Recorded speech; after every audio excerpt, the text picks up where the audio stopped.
Jim Rohn disait « Nous sommes la moyenne des 5 personnes qui nous entourent ». Cela signifie que la qualité de nos relations détermine la qualité de notre vie. Par conséquent, si on veut une vie de qualité, il faut être en mesure de savoir comment créer des relations de qualité. Pour créer des relations de qualité, vous devez être en mesure de tisser des relations avec les gens et donc de maîtriser l'art de la conversation. Au-delà de créer des relations de qualité, ne pas savoir parler avec les gens peut se révéler être un véritable handicap social. Dans un entretien d'embauche, vous savez quand vous faites le trajet entre la salle d'attente et la salle d'entretien avec le recruteur, ou bien juste avant de commencer, si vous ne savez pas quoi dire, ça peut vraiment créer du malaise. Quand vous êtes en recherche d'emploi et quand l'emploi en question requiert un bon relationnel, comme par exemple pour un métier de commercial, de vendeur, de manager ou tout autre métier en relation avec des clients ou avec des équipes. Si vous n'êtes pas à l'aise avec le fait d'avoir de la conversation, ça peut être très compliqué pour vous. Au travail, dans les moments informels, à la machine à café ou bien pendant la pause déj, on aime bien parler autre chose que boulot. Et du coup, si vous n'avez rien à dire pendant ces moments, plus personne ne voudra partager ces moments avec vous. Et dans le cadre de la séduction, si vous êtes à un rendez-vous galant et vous ne savez pas quoi dire, la personne en face va vous trouver ennuyant et risque de prendre ses jambes à son cou. D'ailleurs, je vous mets à l'écran un tweet que j'ai trouvé vraiment intéressant et qui illustre cet exemple. Vous voyez, il dit « Les gars, SVP, quand vous invitez une fille au resto pour un premier date, il faut avoir la présence d'esprit de faire la discute, être ouvert et lancer des sujets de conversation. Après, ne soyez pas étonnés qu'on soit seulement sur notre téléphone pendant le date. » Et de manière générale, ne pas avoir de conversation peut vous conduire à fuir le contact avec les autres, un sentiment de perte de confiance en vous et du coup à la solitude. D'avoir le sentiment d'avoir de la valeur aux yeux des gens, ce sont des besoins fondamentaux que chacun d'entre nous ont. Cette théorie, développée en 1943, est illustrée par Abraham Maslow à travers sa fameuse pyramide que je vous mets à l'écran. Donc vous voyez à l'écran, cette pyramide, elle représente donc les 5 besoins fondamentaux de l'homme.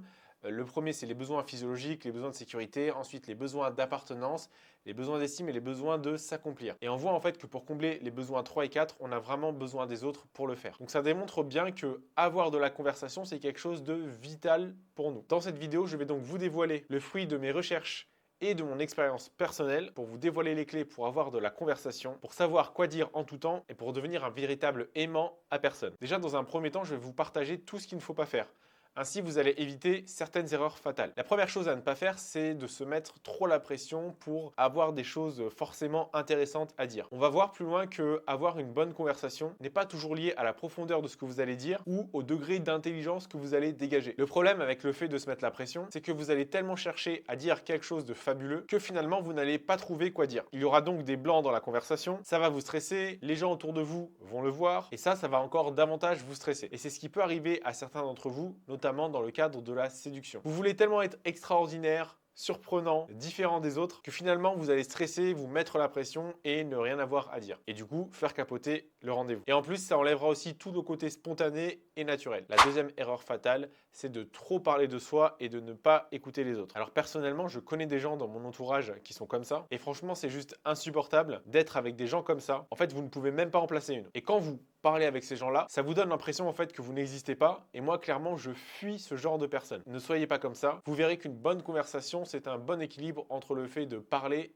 et écouter. La troisième erreur fatale, c'est de ne pas s'adapter. Alors le fait de s'adapter, ça c'est quelque chose que j'arrive très bien à faire. Et donc vous devez absolument vous adapter à la situation dans laquelle vous êtes. Imaginez, vous êtes à un enterrement. Vous n'allez pas passer votre temps à faire des blagues, à rire aux éclats ou à parler trop fort, par exemple. En effet, le contexte d'un enterrement n'est pas propice, dans la majorité des cas, à ce genre de comportement. Et donc, par conséquent, si vous dérogez à l'ambiance générale de l'environnement, les gens n'auront pas envie de converser avec vous. Vous devez également vous adapter au niveau de connaissance générale des personnes. Imaginez que vous êtes par exemple un fan de photographie. Vous êtes dans un after d'une conférence sur la photo et donc ici vous savez que les gens potentiellement ont des connaissances sur la photo. Et donc avec ces gens-là, vous allez potentiellement pouvoir parler de manière un peu plus poussée, un peu plus technique de la photo. Vous allez par exemple parler des lentilles, du réglage de l'ISO, de la vitesse d'obturation, etc., etc. Par contre, imaginez que vous êtes à une soirée un peu chill, vous n'allez pas saouler les gens à parler trop technique. Si tu veux, dans Matrix, c'est différents objectifs qu'ils ont disposés comme ça tout autour. C'est plein d'appareils photo qui déclenchent à un moment strictement différent. Yes.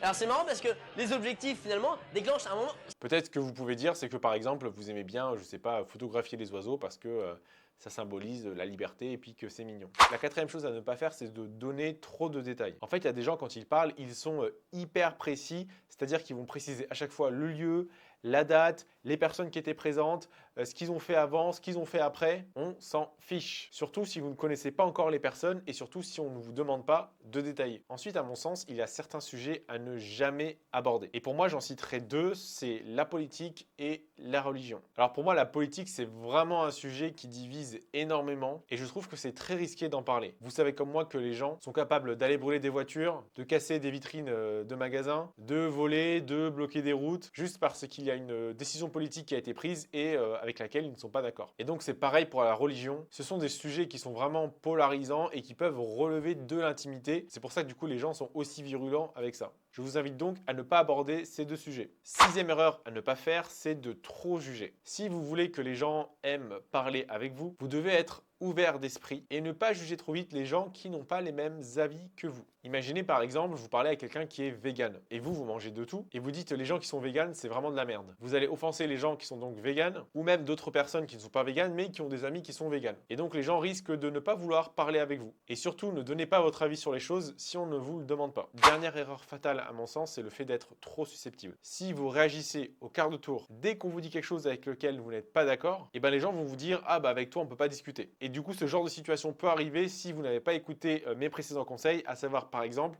si vous parlez avec certaines personnes de politique ou de religion. Maintenant que je vous ai évoqué les erreurs fatales à ne pas reproduire, on va pouvoir s'attaquer aux choses sérieuses et à savoir comment avoir de la conversation. Le premier point, c'est de soigner votre apparence physique. L'apparence, c'est la première chose qu'on voit chez un individu. C'est valable à la fois pour une personne que vous connaissez et que vous ne connaissez pas. Même si l'habit ne fait pas le moine et qu'effectivement l'apparence d'une personne ne détermine pas sa valeur et ne détermine pas son identité, l'apparence est néanmoins importante aux yeux des autres. Vous avez le choix d'aller vers deux personnes. La première est une personne qui sent mauvais, qui a des vêtements tout déchirés, qui est habillée tout en noir, qui a des boutons partout. La deuxième personne, elle sent bon, elle est bien habillée avec des couleurs, elle a un visage propre, elle est bien coiffée. Vers quelle personne allez-vous aller en priorité? Soyez honnête, je pense qu'on va tous aller vers la deuxième personne. D'ailleurs, en parlant de vêtements et de couleurs, est-ce que vous saviez que selon les couleurs que vous portez, vous allez envoyer un message différent aux gens qui vous entourent? Les gens vont vous percevoir d'une manière différente. Par exemple, le bleu, qui est la couleur préférée de la plupart des gens, signifie la stabilité, la confiance et la sagesse. Alors que le rouge, par exemple,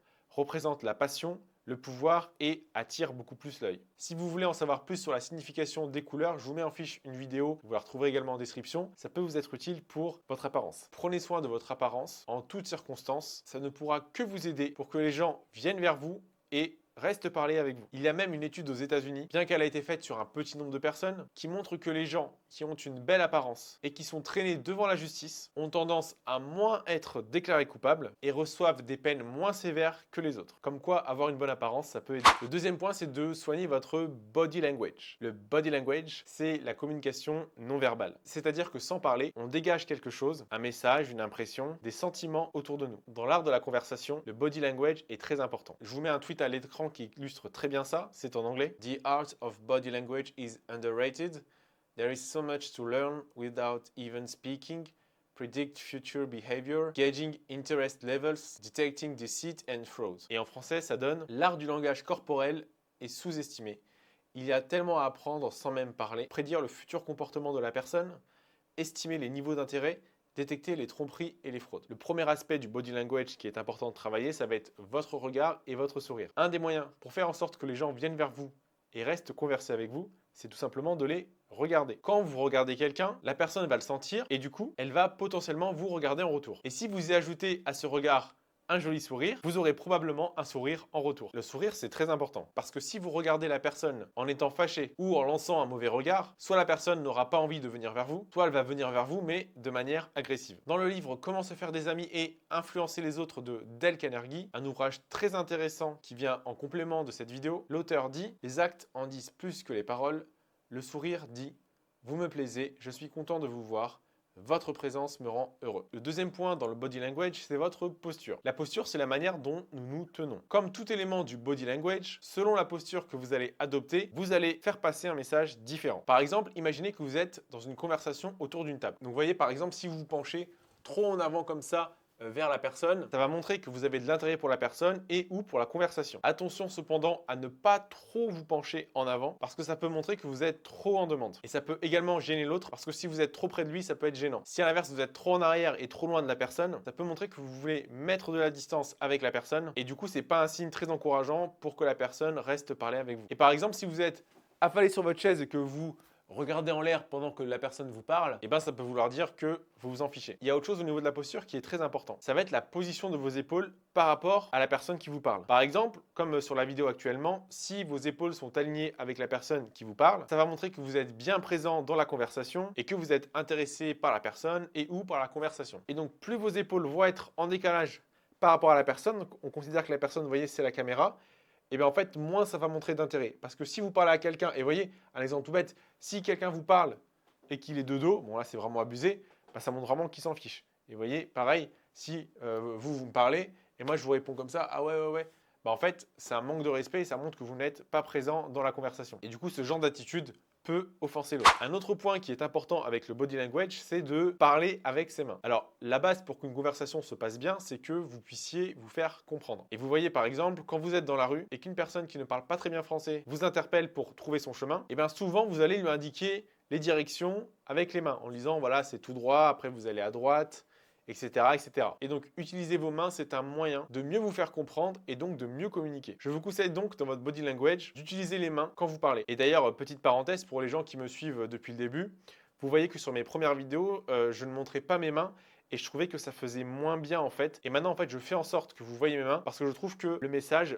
passe mieux. Et effectivement, comme je viens de le dire, le fait de parler avec ses mains, ça va appuyer votre message. Vous allez pouvoir faire passer davantage d'émotions et du coup, vous allez rendre ce message encore plus concret. C'est comme en fait si vous donniez vie à vos paroles, du coup, à travers vos mains. Vous avez donc compris que pour bien communiquer, pour avoir de la conversation, vous devez mettre en action tout votre corps afin de mieux faire passer votre message. La troisième chose à travailler pour avoir de la conversation, ça va être votre manière de parler. Alors la première chose dans la manière de parler, ça va être l'articulation. Alors c'est marrant parce que peut-être comme vous vous êtes aperçu, parfois j'ai du mal moi-même à articuler et je mâche certains mots. Et du coup par exemple ma famille et mes proches me le font souvent remarquer. Et en fait le problème avec ça c'est que les gens froncent les sourcils des fois quand je leur parle, du coup ça me vexe, ils doivent se concentrer pour m'écouter, donc ça leur demande un effort supplémentaire.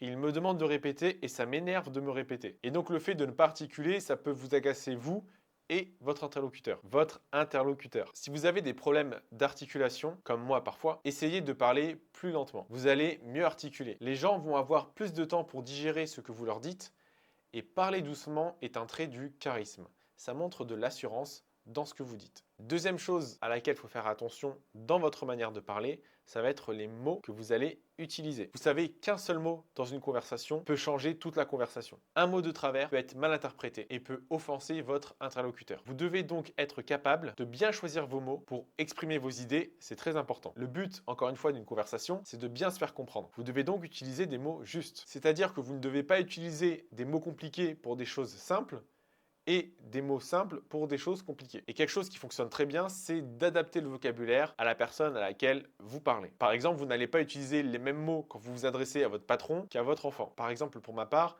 je ne parle pas de la même manière avec mes potes de région parisienne qu'avec ma belle famille. Par exemple, quand je suis surpris, avec mes potes, je dis « ça me casse les couilles ». Avec ma belle famille, ça m'agace. Et quand je côtoie la haute société, c'est emmerdifiant, c'est scandalisatoire. Au bout de 2 heures, ce n'est pas un petit peu emmerdifiant sur les bords?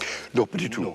Ce qui est scandalisatoire, scandalifiant, il faut le savoir, Oui. c'est que Dédicace ici à ce sketch des inconnus. Ensuite, dans votre manière de parler, pour avoir de la conversation et du coup pour vous faire apprécier, vous devez avoir de l'humour. Mettre de l'humour dans une conversation, ça va tout simplement permettre de la rendre plus agréable. C'est quelque chose de très utile par exemple dans le cadre de la séduction. Attention néanmoins à garder en tête qu'on peut rire de tout, mais pas avec tout le monde. Et un humour mal placé au mauvais moment à la mauvaise personne peut vraiment mettre mal à l'aise. Ensuite, dans votre manière de parler, vous devez avoir le bon équilibre entre du storytelling et le fait d'aller droit au but. Ce qui peut rendre une conversation intéressante, ça va être aussi votre capacité à emmener les gens avec vous, à captiver les gens. C'est parfois ce qu'on se dit quand on sort d'une bonne conversation avec quelqu'un. On se dit que la personne était captivante, intéressante. On se dit ça parce que la personne a toujours des histoires à raconter et qu'elle a le chic pour vous dénicher des anecdotes croustillantes. Cela est dû à sa capacité à maîtriser l'art du storytelling et donc en français, l'art de raconter raconter des histoires. Mais en même temps, parfois, ça peut être très agaçant quand quelqu'un va tourner autour du pot pendant 5 minutes juste pour dire qu'il a visité un monument par exemple. La personne va vous raconter sa journée, vous dire comment il s'est préparé, il va vous dire pourquoi il a voulu visiter ce monument,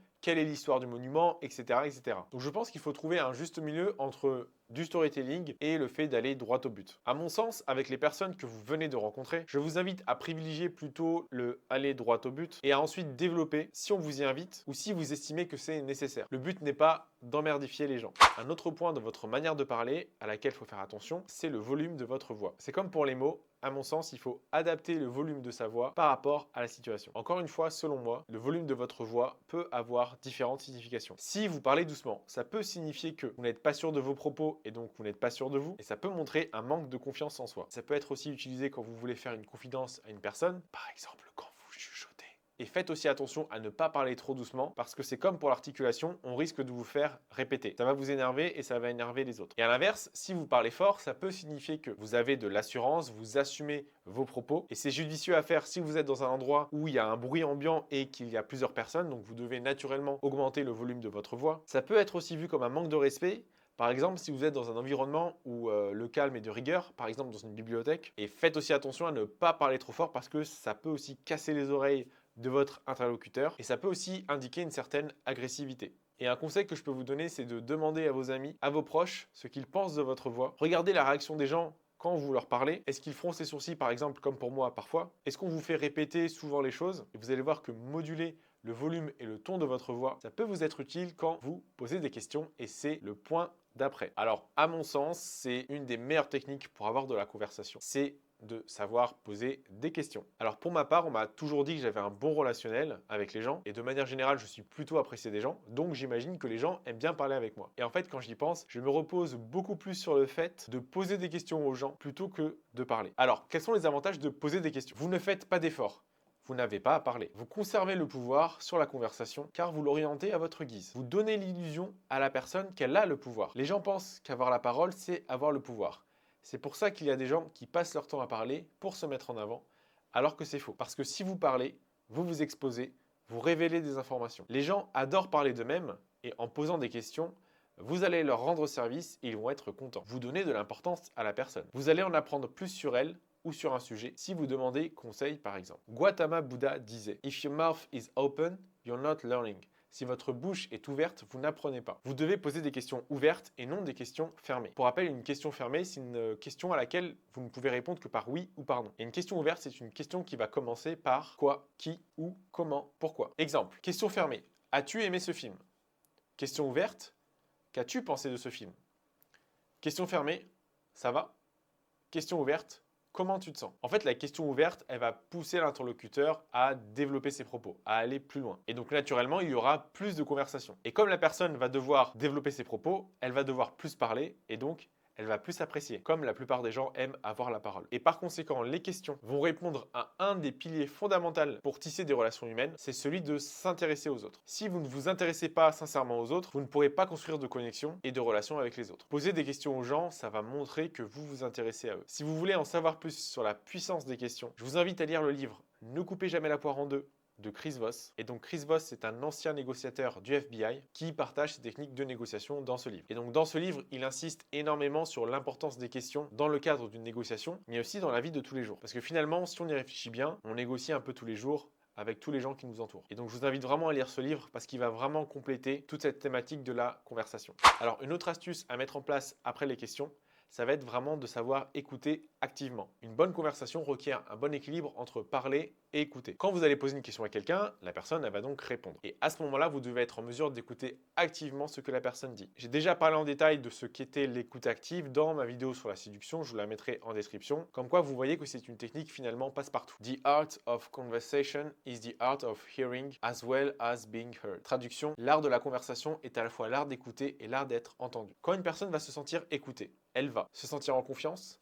se sentir à l'aise et en dire davantage. Et donc dans le livre de Chris Voss dont je vous ai parlé tout à l'heure, il parle également de ce point. Vous devez même être capable d'éprouver de l'empathie pour votre interlocuteur. C'est-à-dire que vous devez lui montrer que vous comprenez le monde dans lequel il vit et que vous comprenez ce qu'il ressent. Ça ne veut pas dire que vous devez être d'accord avec lui, mais juste comprendre. Et Stephen Covey disait « Most people do not listen with the intent to understand. they listen with the intent to reply.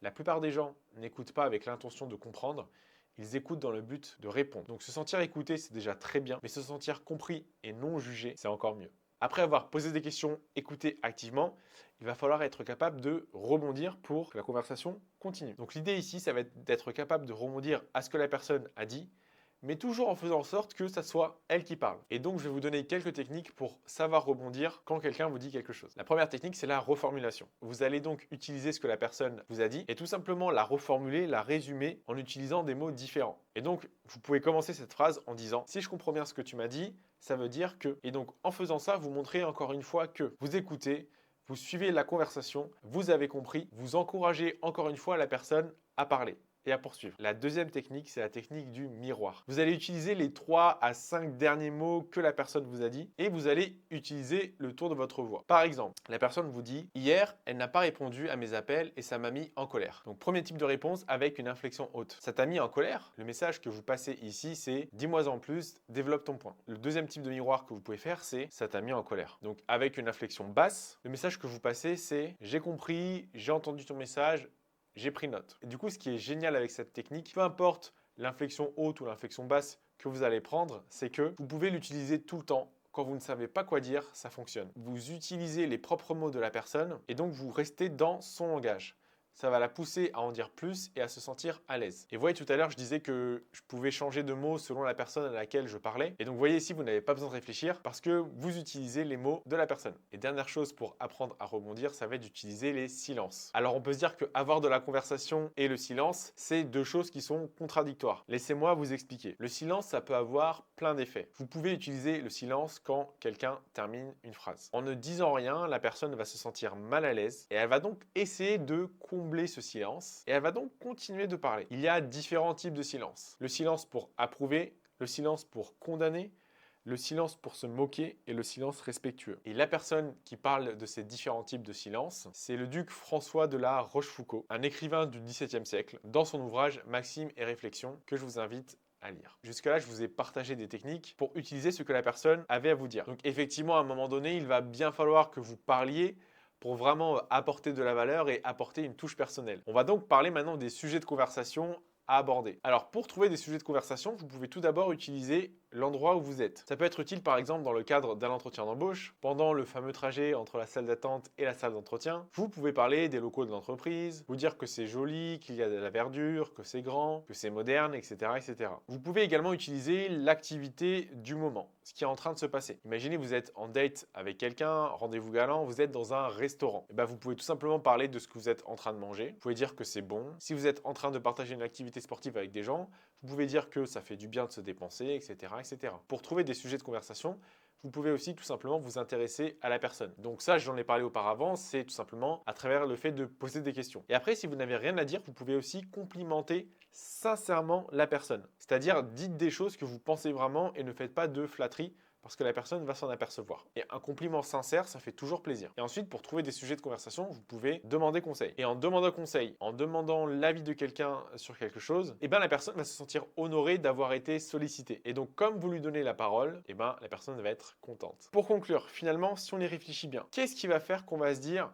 « Ah là là, j'ai vraiment eu une bonne conversation ». Vous avez passé un moment agréable. Donc soit parce que la personne avait une belle apparence, soit grâce à sa manière de parler ou parce qu'elle avait de l'humour. Vous avez appris quelque chose. Donc ça veut dire que vous avez écouté, vous avez posé des questions, vous avez été inspiré par la personne et ou vous vous êtes senti écouté, vous vous êtes senti compris et vous avez pu vider votre sac. Donc finalement, si je devais résumer en une citation toute cette vidéo, l'art de la conversation, et finalement comment se faire apprécier des gens, comment tisser des relations avec les gens, donc j'utiliserai cette citation de Maya Angelou, une écrivaine américaine. At the end of the day, people won't remember what you said or did, they will remember how you made them feel. Et donc si je traduis en français, finalement, les gens ne vont pas se souvenir de ce que vous avez dit ou de ce que vous avez fait.